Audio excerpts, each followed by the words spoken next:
So, this is the Ecology Notes Part 1, and so we're going to start on slide 2 of the notes on the PowerPoint. So, ecology. What is ecology? It's a scientific study of life, of not necessarily life, but the interactions among organisms and their environment. So, aspects of ecological study. What are abiotic things? Very simple. Abiotic are living things, and abiotic are non-living things. Rock, abiotic. Water, abiotic. Frog, biotic. Dog, abiotic. Biotic, sorry. Alright, so we talk about levels of organization in biology. We go from chemicals to cells to tissues to organ systems. And then we ask ourselves, what comes after organ systems? So then we get to organisms. These are species, or a group of organisms so similar to one another that they can breed and produce fertile offspring. Then we go to population, which is a group of organisms of one species that interbreed and live in the same place at the same time. And then after populations come communities, different populations that live together in a defined area, and then an ecosystem, which is a collection of all the organisms that live in a particular place together with their abiotic or physical surroundings. So a pond could be an ecosystem. You know, the algae feeds off the bacteria, and then the frogs or the fish may feed off the algae, and it's sort of that connection that makes the environment work. It makes just like the cycle work. And then after ecosystems come biomes. These are groups of ecosystems that have the same climate and similar dominant communities. So let's think of an example of a biome. A tundra. The tundra is in Alaska or Antarctica. Then we think of the woodlands, maybe the Appalachian woodlands. And then we go to biosphere, which is the portion of Earth that supports life. So it extends above the Earth to the bottom of the ocean. Alrighty. So basically, you get from chemicals to cells to organ or to tissue to organs to organ systems to organisms to populations to communities to ecosystems, to biome, to biospheres. And then you get on to planets and galaxies and all that, but we just need to know up to biosphere. And so we talked about a habitat. What is a habitat? It is a place where an organism lives out its life. And then a niche is, each organism has a purpose. A bee's niche is to make honey, pollinate plants. And a niche is basically the role and position a species has in an environment. And symbiotic relationships. We talked about the algae and the fish feeding off the algae, and whatever frogs feed off the algae, and the algae eating the bacteria. And that is a symbiotic relationship. The relationship where there's a permanent association among organisms of different species.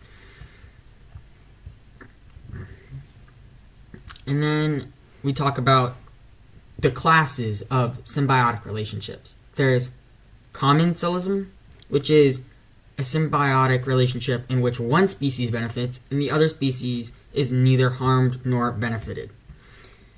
Then mutualism, which is symbiotic relationship in which both species benefit. You can think of mutual, like they both get, they both gain something from it. And then parasitism, symbiotic relationship in which one species benefits and the other species is harmed. So when we have a parasite, this is why it's called parasitism.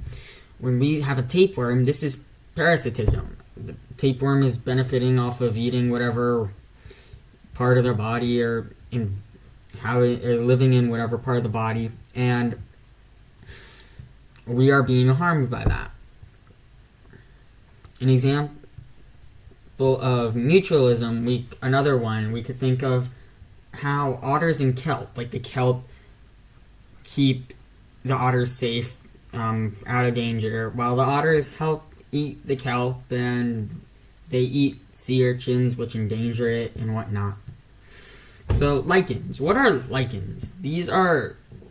They're really just two organisms, algae and fungus, and they sort of grow on rocks. You see them when you go into creeks, and it's a symbiotic relationship because the algae makes food, but it needs some way to keep moist. So the fungus forms a crust around the algae, and it holds the moisture. And from this, both organisms benefit. So if you want to look, there are some more examples of mutualism, but now we move on to parasitism, and this is, again, where one species benefits while the other is harmed. Bed bugs. They are a parasite. They live in beds, even though they do very minimal damage when you think about it. They're small nocturnal parasites that feed on unsuspecting humans. So there's commensalism, mutualism, parasitism. Now we move on to community interactions. Competition. This occurs when an organism of the same species or different species compete for something. This can range from being the opportunity to mate with someone, food, water, light, even with plants, or any other examples you can think about. Predation, an interaction in which an animal or a species of some sort feeds on another species. So the species who is obviously the predator is obviously gaining, while it could be said that the species who is the prey is obviously not gaining anything. So then we think about interspecific competition. This is among organisms of different species. So we talked about how it might be of the same species sometimes, very rarely, or of different species. But interspecific competition is when it is among organisms it's any competition of organisms of different species. Alright. And then there's intraspecific competition, which is between members of the same species. So you have interspecific competition of different species and intraspecific of the same species. Predation. This is just there's a graph here that shows how the prey will rise, the prey population, I should say, the line will exponentially rise until a predator is introduced, and then that line begins to decrease as the predator actually begins to have a linear growth. And so we see how that symbiotic relationship sort of forms in the ecosystem. So how are predation and parasitism similar, and how do they differ? So they are both relationships in which one organism benefits and the other is harmed. Meanwhile, in predation, the predator needs to kill its prey in order to benefit. In parasitism, the parasite benefits by keeping its host alive. Ecological pyramids. There are three main types of pyramids: energy pyramids, biomass pyramids, and the pyramid of numbers. Energy and food webs. We think about food, we don't think about where it starts or where the energy comes from. So then we talk about the energy aspect, not necessarily the food, but the energy we're gaining from it.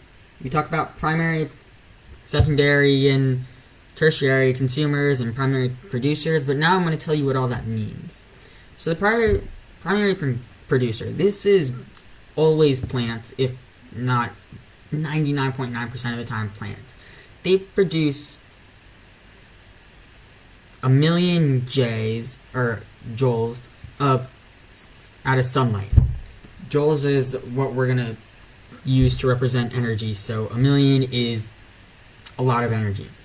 And so then the primary consumers, the grasshoppers, they get 1,000 joules by eating that plant.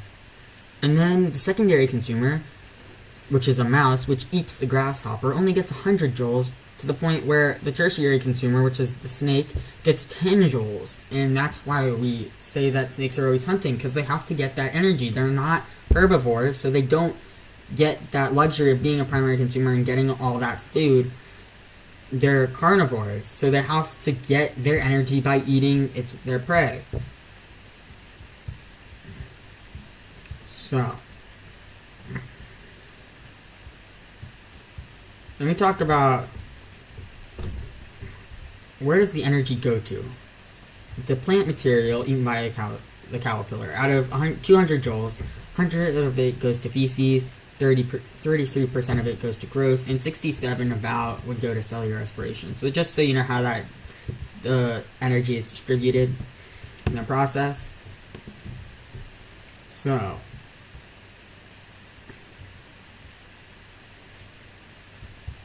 now biomass.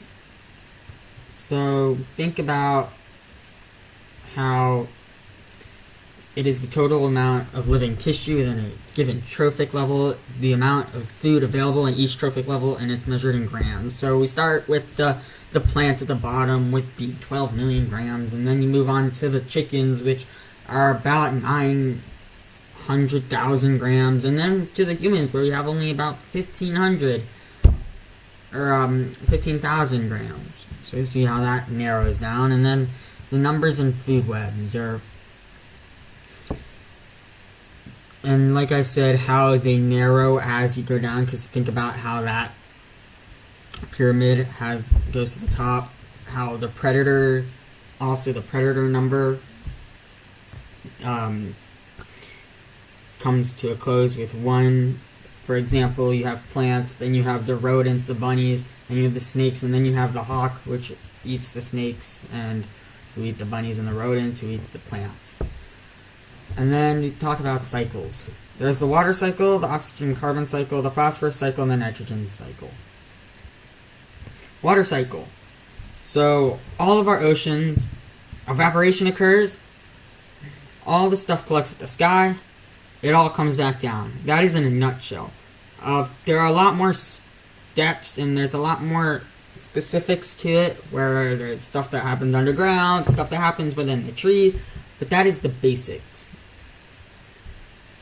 Oxygen and carbon cycle. So we have photosynthesis, which is stored in plants, the oxygen and carbon stored in animals and plants, respiration, decomposers, fossil fuel, combustion, and atmosphere, or the carbon dioxide reservoir.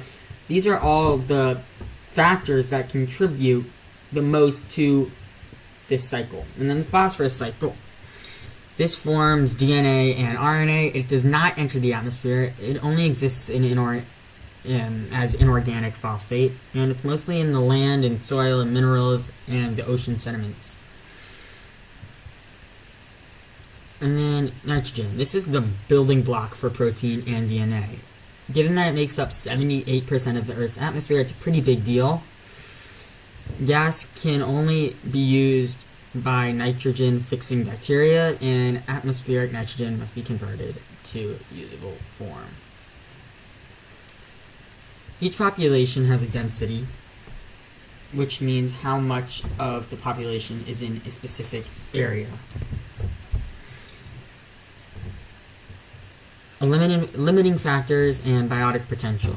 So, limiting factors. This can mean predators, food, territory, anything that keeps the population at bay would be considered a limiting factor.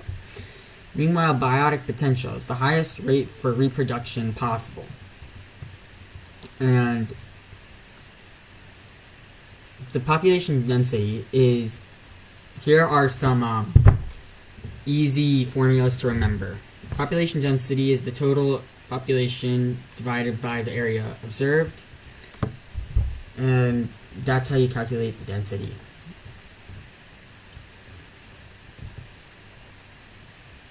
Alright. Populations. Population size counts how many, the growth, the change in size, the birth rate, number born, and the death rate, the number that die. Population's growth. Carrying capacity. The greatest number of individuals in a population environment can hold at that point in time. So ideally, we don't want to have 10 million people living on planet Earth, but as time goes by, people get smarter and the economies will grow and it will stabilize. So that covers up to slide 9. Stay tuned for part 2 of this 3-part series of the Ecology Notes.